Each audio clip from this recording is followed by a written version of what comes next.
اس نے خلا کی درخواست دی یا انہوں نے طلاق دی، اس پہ بحث نہیں ہے۔ پبلک پراپرٹی ہوتے ہیں میڈیا سے وابستہ بڑے لوگ، اس کے علاوہ سیاستدان ہو، کوئی مذہبی اسکالر ہو، کوئی سماجی شخصیت ہو، جتنے بھی بڑے لوگ ہوتے ہیں وہ بیسیکلی پبلک پراپرٹی ہوتے ہیں، اور وہ اپنے پسندیدہ شخص کے بارے میں یہ جاننے کا حق رکھتے ہیں کہ اس کی زندگی کیسی ہے۔ ان پر بات کرنا، ان کی زندگی پر بات کرنا، وہ اپنا رائٹ سمجھتے ہیں، ان کا حق ہوگا، لیکن کسی کی بیجا کردار کشی یہ بہت بڑا جرم ہے، چاہے وہ آپ مذہبی حوالے سے دیکھ لیں، اخلاقی حوالے سے دیکھیں، معاشرتی حوالے سے دیکھیں، تو کسی کی کردار کشی کرنا، بیجا تنقید، اور پھر ایک ہی بات کو موضوع بحث بنا کر اس شخص کی پگڑی اچھال دینا، اس کو ننگا کر دینا دنیا کے سامنے۔ ڈاکٹر عامر لیاقت حسین نے تیسرا نکاح کیا تھا، نکاح کرنا سنت رسول ہے، لیکن جو مطلب یہ ہے کہ ایک اگر میں دانیہ کا کردار دیکھوں تو دانیہ نے جو کچھ کیا اسے وہ کرنا چاہیے تھا؟ میں نے کچھ خواتین کے انٹرویو سنے ہیں، سیاسی خواتین کی جو کلیگ تھی ڈاکٹر عامر لیاقت حسین کی، وہ ان کا کہنا ہے کہ وہ اپنی بیٹی کو یاد کرتے تھے، دعا کو بہت یاد کر کے روتے بھی تھے۔ وہ شخص کتنا دکھی ہوگا معاشرے میں، وہ اپنے آپ کو کتنا تنہا محسوس کرتا ہوگا۔ ان خواتین نے بتایا کہ تیسری جو بیوی تھی ڈاکٹر صاحب کی، اس کی وجہ سے شدید ڈپریشن کا شکار تھے ڈاکٹر عامر لیاقت حسین۔ بالآخر وہ ڈپریشن انہیں موت کے منہ میں لے گیا۔ ذمہ دار کون ہے؟ Dania, Bibi Bushra, Bibi Tooba, doctor Aamir Liaquat Hussain کے اپنے بچے، اس کی فیملی، یا عوام، یا پھر یہ شتر بے مہار سوشل میڈیا؟ دیکھیں، گھروں کے مسائل ہر شخص کے ہوتے ہیں، اس میں کوئی شک نہیں۔ آپ دیکھیں، ہم اس معاشرے کا حصہ ہیں جہاں پر معصوم بچیوں کا ریپ کیا جاتا ہے۔ وہ کون ہیں کرنے والے؟ اسی معاشرے کا حصہ ہے، خود کو مسلمان کہتے ہیں، یعنی معصوم بچیاں بے دردی سے قتل کر دی جاتی ہیں، نام آپ سب کو پتہ ہے۔ ہم اس معاشرے میں رہ رہے ہیں، اس سوسائٹی کا حصہ ہیں جہاں پر سکول جاتی ہوئی بچیاں جب بازار سے گزرتی ہے تو کئی نظریں اس بچی کا ایکس رے کر رہی ہوتی ہیں آنکھوں سے، اور اوپر سے پھر آوازیں کسنا، اور پھر بیہودہ قسم کے تبصرے، ان تبصروں کے بعد پھر کہہ کے لگانا۔ یہ ہے ہماری سوسائٹی۔ آپ دیکھیں تو صحیح، آپ اپنے گریبانوں میں جھانکیں تو صحیح، آپ اپنے گریبانوں میں جھانکیں گے، ہم اپنے گریبانوں میں جب جھانکیں گے تو ہمیں اپنے گریبانوں میں جھانکنے کے بعد ڈاکٹر عامر لیاقت حسین ہی نظر آئے گا، اگر وہ آپ کی نظر میں برا ہے تو۔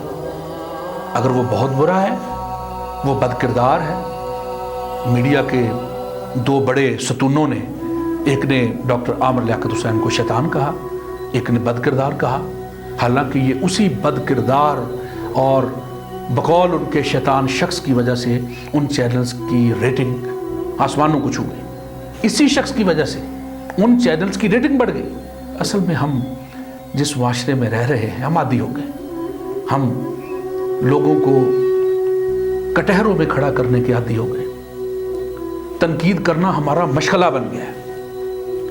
تنقید برائے اصلاح ہوتی ہے، تنقید برائے تنقید ہوتی ہے، لیکن سچی بات ہے سوشل میڈیا نے بیڑا غرق کر دیا، اس میں کوئی شک نہیں۔ جعلی قسم کے یوٹیوبر اور فیس بک کے ہر شخص اینکر بنا ہوا ہے، جس کے پاس موبائل ہے بازار میں کھڑا ہو کے اینکر بن گیا۔ کوئی پیچھے اس کی تربیت نہیں ہے، صحافتی تربیت نہیں ہے، اس کا کوئی ویژن نہیں ہے، اس کا کوئی صحافتی، اس کا کوئی، نہ اس نے کورس کیے ہوئے ہیں، نہ اس نے ڈگری لی ہوئی ہے، نہ کچھ ہے۔ ہر شخص اٹھا، موبائل لیا، جو مرضی کسی کی عزت کا جنازہ نکال دے۔ یہ ہے ہمارا معاشرہ۔ رمضان المبارک کی ٹرانسمیشن کی بنیاد رکھنے والا شخص ڈاکٹر عامر لیاقت حسین تھا۔ گزشتہ ماہ رمضان کی ٹرانسمیشن کے لیے ڈاکٹر صاحب نے بہت سے چینل سے رابطہ کیا، رابطہ کرنا پڑا۔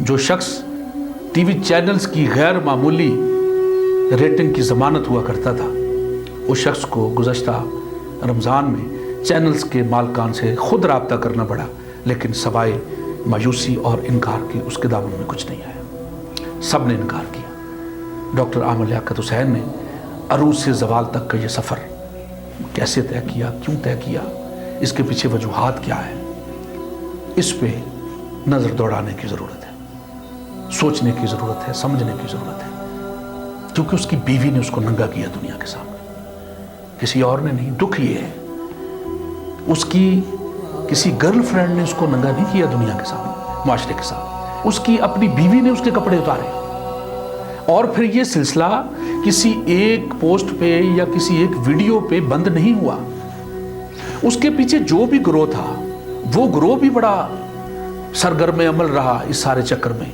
ان کے اپنے کچھ سیاسی مفادات تھے، میں نے نام کیا لینا ہے سب کو پتہ ہے۔ عالم آن لائن کے ذریعے یہ وہ پروگرام تھا جس کے ذریعے ڈاکٹر عامر لیاقت حسین نے اتحاد بین المسلمین کو فروغ دیا۔ ماننا پڑے گا، ایڈمٹ کرنا پڑے گا ہمیں کہ شیعہ سنی دیوبندی وہابی علماء کو ایک جگہ پہ بٹھایا اس شخص نے۔ باقی سب چینل نے ڈاکٹر عامر لیاقت حسین کے اس ویژن کو فالو کیا، ماننا پڑے گا۔ ناموس رسالت پہ کبھی سمجھوتا نہیں کیا اس شخص نے۔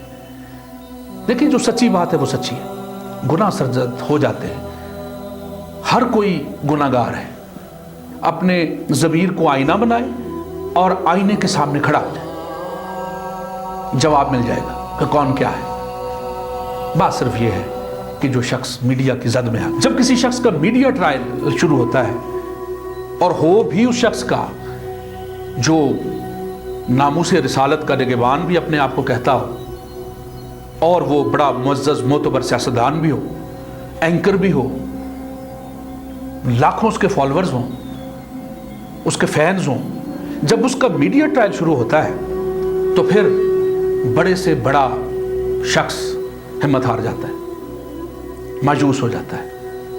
یہ سوشل میڈیا ایک ایسا لشکر ہے کہ جب وار کرتا ہے انسان کی شخصیت پہ، انسان کے کردار پہ، تو ہوتا کیا ہے کہ پھر بڑے بڑوں کو اس کے آگے گھٹنے ٹیکنے پڑ جاتے ہیں۔ محبوب تو اپنے محبوب کا پردہ رکھتا ہے، نہ کہ ایک دوسرے کو ننگا کر دے۔ میاں بیوی کے رشتے کی توہین ہے کہ ایک بیوی نے یہ کیا، ابھی فیصلہ تو نہیں ہوا خلا کا، ابھی تک وہ ڈاکٹر عامر لیاقت حسین کی بیوی ہے، عدالت میں کیس چل رہا ہے، ہو سکتا صلح بھی ہو، ڈاکٹر صاحب نے صلح کے لیے رابطہ بھی کیا، جیسا کہ دانیہ کی ساس نے بھی یہ ایڈمٹ کیا کہ چند دن پہلے ڈاکٹر صاحب کو فون آیا تھا اور انہوں نے کہا کہ میں صلح کرنا چاہتا ہوں۔ تو ایک بیوی اپنے شوہر کو دنیا کے سامنے اگر اس کے کپڑے اتار دے، اس کی پگڑی اچھال دیتی ہے، تو پھر کسی سے کیا گلا۔